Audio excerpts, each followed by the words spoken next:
नमस्कार दोस्तों, आज हम लोग इस वीडियो में बात करने जा रहे हैं टमाटर का नर्सरी आप लोग कैसे अच्छे से अच्छे तैयार करें। जैसे कि मिट्टी कौन सी अच्छा होता है टमाटर का नर्सरी के लिए, उसके अलावा 100% जर्मिनेशन लेने के लिए क्या क्या प्रोसेस करना पड़ता है, कब और कितना मात्रा में कौन सी पानी देना पड़ता है और कब कब स्प्रे करना पड़ता है गलन सड़न के लिए या फिर कीड़ा मकोड़ा के लिए। तो उसके बारे में आज डिटेल्स में बात करने जा रहे हैं, स्टेप बाय स्टेप एक एक करके। जैसे कि इस वीडियो में देख रहे हैं कि कितना बढ़िया टमाटर का नर्सरी हुआ है, तो इसी को हमने एकदम एक्सप्लेन कर देंगे स्टेप बाय स्टेप। तो वीडियो को आप लोग लास्ट तक देखते रहिए।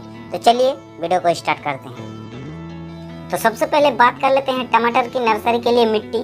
तो मिट्टी को आप लोग ऐसी जगह तैयार करना है जहाँ पे सूखी रहता है, जैसे कि यहाँ पर देख रहे हैं। और मिट्टी को 4-5 दिन पहले धूप लगाना है और उसके बाद आप लोगों को मिट्टी को खुदाई करना है। तो मिट्टी को खुदाई करने के बाद मिट्टी को भुरभुरा कर लेना चाहिए, 2-3 बार चाहे 4 बार आप तक खुदाई करें, उसके बाद भुरभुरा कर लेना चाहिए।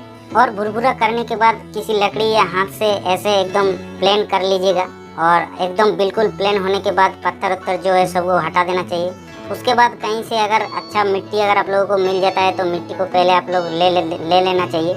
जैसे कि यहाँ पर देख रहे हैं हमने थोड़ा मिट्टी लिया है, स्पेशल मिट्टी हमने बनाया छाँक के बढ़िया तरीके से। और मिट्टी को हमने ऊपर थोड़ा डाल रहे हैं, जैसे कि थोड़ा बहुत जहाँ पे नीचू ऊँचू है उसको ठीक करने में थोड़ा बहुत हमने मिट्टी यहाँ पर ऊपर डाल रहा है। तो जैसे कि यहाँ पर देख रहे हैं इतना बढ़िया हमने नर्सरी तैयार कर चुके हैं। अभी तक सीड को जर्मिनेट नहीं किया है, तो पहले मिट्टी ऊपर हल्का थोड़ा डाल रहे हैं क्योंकि जर्मिनेशन अच्छा हो ऐसा मिट्टी डालने से। और अगर आप लोगों के पास मिट्टी ना हो तो आप लोग अच्छे से पहले ज़मीन को समतल कर लीजिएगा एकदम कि ऊँचू नीचू ना रहे। उसके बाद हमने यहाँ पर वैरायटी लिया है। देखिए यहाँ पर जैसे कि सकाता कंपनी का रेड रॉक है, ये एक वैरायटी आया है और इसको हमने लिया है क्योंकि सकाता कंपनी भी बढ़िया है। और यहाँ पर सिंजेंटा कंपनी का एक 3150 वैरायटी है जो कि दोनों काफ़ी अच्छा है और दोनों को हमने लिया है। तो दोनों को लगा के दिखाएंगे। तो पहले यहाँ पर सकाता कंपनी का जो वैरायटी है उसको हमने काट लिया बीज को, फिर इसको हमने सिंजेंटा को काट लिया और सिंजेंटा को काटने के बाद यहाँ पर हमने एक कटोरी में ले लिया बीज। यहाँ पर देख सकते हैं कितना बढ़िया बीज है। तो इसको हमने अभी जर्मिनेट करके 100% दिखाएंगे। तो देखिए यहाँ पर हमने जो नर्सरी के लिए मिट्टी एकदम तैयार किए हैं एकदम, तो उसी के ऊपर थोड़ा बहुत करके डाल रहे हैं ऐसे करके। और अगर आप लोगों के पास ज़्यादा एक्सपीरियंस है तो आप लोग वैसे भी डाल सकते हैं या फिर एक एक करके नाली करके एक एक करके भी डाल सकते हैं। तो हमने यहाँ पर ऐसे ही करके डलवा रहे हैं। तो देखिए कितना बढ़िया यहाँ पर ऐसे ही डाल रहे हैं, एक एक जो बीज है वो अलग अलग हो जा रहा है। दोस्तों हमने यहाँ पर 3 पैकेट बीज लिए हैं और उस 3 पैकेट सीड में करीब सकाता कंपनी का जो सीड है वो लगभग 10 ग्राम है और जो सिंजेंटा कंपनी का सीड पैकेट है उसमें 8-8 ग्राम है। यानी टोटल हमारे पास 3 पैकेट में 26 ग्राम सीड हो जा रहा है। तो 26 ग्राम सीड यानी 9,500 के आसपास सीड हो जाता है और 9,500 सीड में से हमको करीब 7,000 पौधा चाहिए। उसके बाद जैसे ही सीड डाल दिए हैं तो हाथ से हमको सीड जहाँ पे 2-3 इकट्ठा हो रहा है तो उसको अलग अलग कर देना बहुत ही ज़रूरी होता है, क्योंकि अगर एक साथ में अगर दोनों बीज ऊपर नीचे हो जाता है तो ठीक ठाक जर्मिनेट नहीं हो पाता है, इसलिए अलग अलग करना बहुत ही इम्पोर्टेंट बात होता है। उसके बाद हमने यहाँ पर फुराडोन लिए हैं, करीब 20-25 ग्राम तक फुराडोन है। तो इसको हमने ऊपर डाल दे रहे हैं क्योंकि कीड़ा मकोड़ा मिट्टी के नीचे जो रहता है वो ना लगे और पौधा जर्मिनेट होने के बाद भी अगर थोड़ा बहुत जो मिट्टी का नीचे कीड़ा रहता है मकड़ा रहता है तो वो ना लगे, इसीलिए हमने यहाँ पर फुराडोन ऊपर डाल रहे हैं। कितना बढ़िया तरीके से ऊपर डाल दिए हैं और ऐसे ही आप लोगों को डालना है क्योंकि बहुत इम्पोर्टेंट पड़ता है। क्योंकि काफ़ी सारे किसान क्या करता है, जैसे सीड को डाल देते हैं तो सीड को डालने के बाद ऊपर जो गोबर है गोबर खाद उसको डाल देते हैं। तो गोबर खाद डालने के बाद मिट्टी डाल देते हैं। तो ऐसा है कि गोबर खाद में भी बहुत सारे कीड़ा मकोड़ा रहता है तो उसको भी कंट्रोल कर लेता है अगर आप फुराडोन डालते हैं तो, इसीलिए फुराडोन बहुत ही इम्पोर्टेंट हो जाता है। उसके बाद हमने जैसे फुराडोन डाल दिए तो उसके ऊपर हल्की हल्की गोबर खाद डाल देना चाहिए, जैसे कि यहाँ पर हमने गोबर खाद डाल रहे हैं। तो गोबर भी ज़्यादा नहीं डालना है क्योंकि अगर गोबर खाद ज़्यादा डाल देते हैं तो आगे जाके जब गोबर के ऊपर थोड़ा थोड़ा मिट्टी डालते हैं तो उस टाइम पे दिक्कत होता है, क्योंकि पूरा जो सीड होता है पूरा ढक जाता है, फिर आगे जाके प्रॉब्लम होता है जर्मिनेट होने में। उसके अलावा फ़ायदे की अगर बात करते हैं गोबर की खाद डालने से तो काफ़ी सारा फ़ायदा देखने को मिल जाता है। जैसे कि पौधा शुरुआती में ठीक ठाक ग्रोथ लेता है। और गोबर की खाद डालने का और भी बहुत सारे फायदा है, जैसे कि सीड जैसे जर्मिनेट होकर 3 से 4 पत्ता हो जाएगा, तो उस टाइम पे पौधा एकदम हरा भरा रहता है, देखने में बहुत ही अच्छा लगता है। उसके अलावा जर्मिनेट ठीक ठाक से होता है गोबर की खाद डालने से।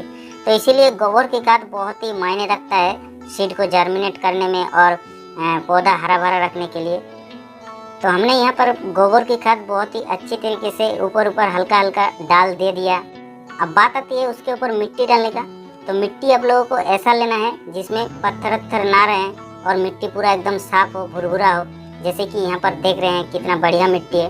तो ऐसा ही मिट्टी आप लोगों को लेना है। और अगर आप लोगों के पास ऐसा मिट्टी ना हो तो कहीं से भी मिट्टी ले लेना है और उस मिट्टी को बहुत ही अच्छी तरीके से साफ कर लेना है और उसको पूरी एकदम सुखा लेना है और भुरभुरी कर लेना है। फिर उसके बाद उसी मिट्टी को डाल सकते हैं। तो हमने यहाँ पर जो मिट्टी लिया है वो भी ऐसा ही करके हमने बनाया है। तो उसको हमने जैसे गोबर खाद डाल दिया, फिर हल्की हल्की मिट्टी ऊपर ऊपर डाल रहे हैं, क्योंकि ऐसा डालना चाहिए कि पूरा जो सीड है वो लगभग जैसे कि 100 सीड में से 80 सीड ढक जाए और मतलब 5, 7, 10 सीड देखने को लगेगा, तभी अच्छा जर्मिनेट होगा। क्योंकि पूरा अगर आप लोग ढका देते हैं तो फिर जर्मिनेट होने में ठीक ठाक नहीं देखने को मिलेगा। तो यहाँ पर बहुत ही अच्छी तरीके से जहाँ पर सीड ज़्यादा देखने को मिल रहा है वहाँ पर थोड़ा ज़्यादा दे रहे हैं मिट्टी, या फिर जहाँ पर कम देखने को मिल रहा है थोड़ा वहाँ पर कम दे रहे हैं। ऐसे करके पूरा मेंटेन करना है आप लोगों को और सही से एकदम सटीक से देना है। उसके बाद आप लोगों को ऊपर ऊपर थोड़ा पुआल डाल देना है, जैसे कि यहाँ पर हमने डाल रहे हैं। और पुआल डालने के समय ये ध्यान रखना चाहिए कि अगर एक जगह पे पुआल डाल रहे हैं तो उसी जगह पे सही से और सटीक से डालें, क्योंकि अगर एक जगह पे डाल रहे हैं और उसको उठा के फिर दूसरी जगह पे डाल रहे हैं तो फिर ऐसे करते हैं तो सीड इधर उधर हो जाता है, फिर जर्मिनेट होने में दिक्कत होता है। तो इसीलिए सही से और सटीक से पुआल डालना बहुत ही ज़रूरी होता है। कोई कोई किसान क्या करता है कि पुआल की जगह जो सूती का जो बोरे होता है उसको भी डाल देते हैं। तो उसको डालने से भी कोई दिक्कत नहीं, उसको भी आप लोग आराम से डाल सकते हैं। अगर आप लोगों के पास पुआल है तो पुआल ही डालिएगा, क्योंकि पुआल हमने डाल के देखे हैं काफ़ी बढ़िया जर्मिनेट होता है।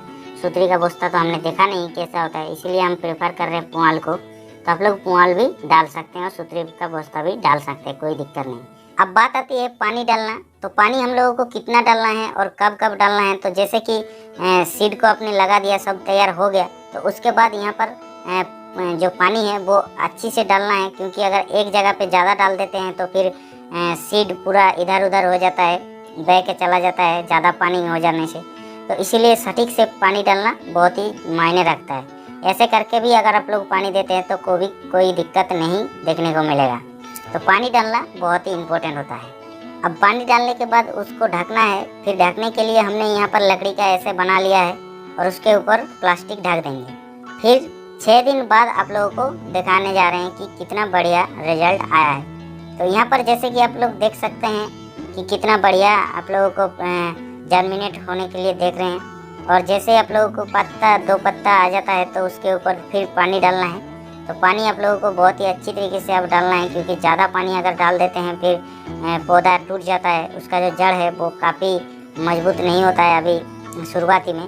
तो इसीलिए पानी सटीक से आप डालना है। और जैसे 2 पत्ता अभी हो जाता है तो उसके ऊपर आप लोगों को स्प्रे भी लेना बहुत ही ज़रूरी होता है। और स्प्रे में आप लोगों को क्या लेना है और क्या नहीं लेना है यहाँ पर हम दिखा दे रहे हैं, क्योंकि स्प्रे काफ़ी मायने रखता नहीं, सरल गलन बहुत जल्दी लग जाता है। तो स्प्रे में साफ पाउडर को आप लोगों को लेना है, जैसे कि 1-2 लीटर पानी में ले लेना है और उसमें 3-4 ग्राम साफ पाउडर को ले लेना है। और उसको लेने के बाद आप लोगों को ऐसे तरीके से पानी डाल देना चाहिए उसके ऊपर, या फिर आप लोग अगर स्प्रे करते हैं इसको हटा के तो वो भी आप लोग कर सकते हैं। उसके बाद पानी आप लोगों को डेली डालना चाहिए और पानी सुबह के टाइम ही डालना चाहिए। उसके बाद स्प्रे भी आप लोगों को करीब 3 से 4 दिन अंतराल कर लेना चाहिए। उसके बाद जैसे ही आप लोग का पौधा करीब 12 दिन हो जाएगा तो उसके बाद ऐसा देखने को मिल जाएगा। और यहाँ पर देख सकते हैं कितना बढ़िया पौधा हो चुका है और पौधा करीब करीब 4 पत्ता हो चुका है। तो 4 पत्ते होने के बाद धूप लगाना बहुत ही ज़रूरी होता है। तो धूप आप लोगों को लगाने के लिए सुबह से आप लोग करीब 10-11 बजे तक धूप लगा सकते हैं। उसके बाद जैसे दोपहर हो जाता है उसको फिर ढक लेना चाहिए, क्योंकि ज़्यादा फिर धूप लगते हैं तो फिर दिक्कत होता है। तो सुबह के टाइम पूरा सुबह आप लोग आराम से धूप लगा सकते हैं। और ये ध्यान रखना चाहिए कि बारिश का पानी इसमें ना लगे। तो बारिश का पानी इसमें अगर एक आध बूंद भी लग जाता है तो फिर पौधा ख़राब हो जाता है, क्योंकि छोटे स्टेज में बारिश का पानी अगर लगता है तो पौधा सह नहीं पाता है, पौधा में फंगस वगैरह लगने का बहुत डर रहता है। इसलिए बारिश का पानी इसमें ना लगे, ये ध्यान रखना जरूरी है। तो ये देखिए कितना बढ़िया तरीके से पौधा यहाँ पर हो चुका है। तो ये था टमाटर का नर्सरी तैयार करने का तरीका। वीडियो अगर अच्छा लगा तो वीडियो को एक लाइक कीजिएगा, और अगर कोई सुझाव या सवाल हो तो कमेंट बॉक्स में जाके कमेंट जरूर कीजिएगा।